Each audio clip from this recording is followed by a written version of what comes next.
Hello and welcome to Kevin Reviews Something Every Day for August 10th, 2009. Today I'm reviewing Three Sheets. It's a television show. You can actually find it on Hulu if you're in the US. It also airs on the Fine Living Network, I think is where it is. I watch it on Hulu. Sorry, only available in the US. But,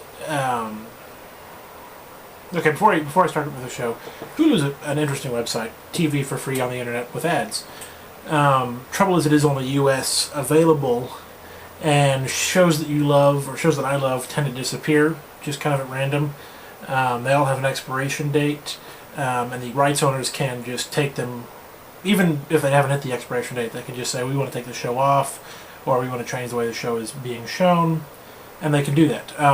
At the moment, Three Sheets on Hulu, hulu.com, Hulu, has an expiration date of never. They've got the first three seasons on there, and they're adding a new one every week of the fourth season.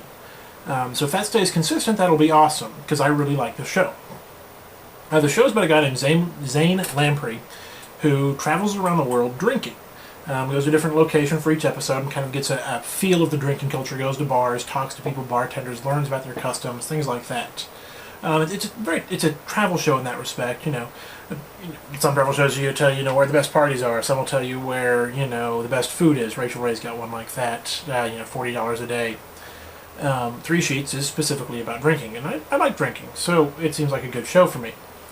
I watched the first episode. That's kind of what I'm reviewing here, which is the episode in Belgium, which is a great place to start because Belgium is famous for, among other things, chocolate, and also for being the worst curse word in the universe if you believe Douglas Adams. But in addition to their chocolate, they're famous for beer, and they have he talks about all. You can learn about it if you watch the show. He talks about all the different breweries they have, things like that. One of the things that is kind of cool about Belgium is they actually have monks, in the place where monks go, who make beer, and he drinks a couple different brews from those places. There's one actually that's so secretive they can't actually tell you in the show what it's called or where it's from. Because they're very protective of it.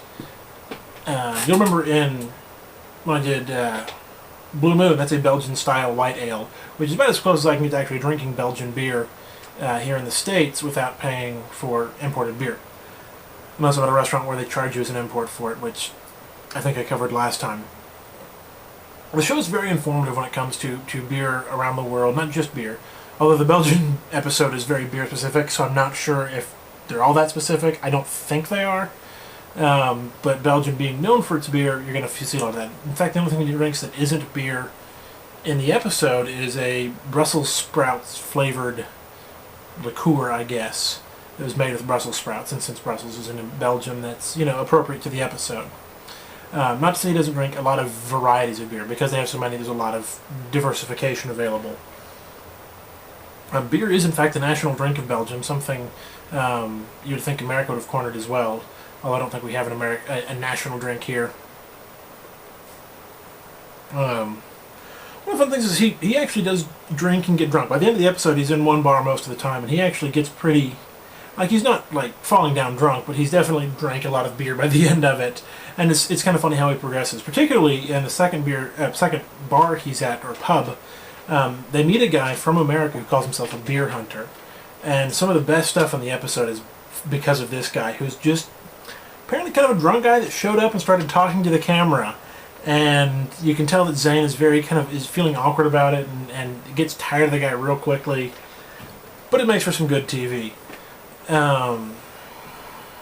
Check my little card. Yeah. One thing he also does on the show, at the end of the show, is after his night of drinking, he goes out and finds the local hangover cure. And Belgium, of course, their hangover cure would be chocolate. And so he goes to a chocolatier, meets some stuff, tries it, and see how well it cures his hangover. And actually, he does say it does a pretty good job. He doesn't have a hangover. He actually says that in the episode. So that's Three Sheets, Belgium, the episode specifically. If you're in the U.S., check it out on Hulu. If you're not in the U.S., cool. Sorry I can't watch the show. I mean, you can find it probably somewhere else if you're smart like that. This is Kevin Reviews Something Every Day for August 10th, 2009. Don't drink if you're underage.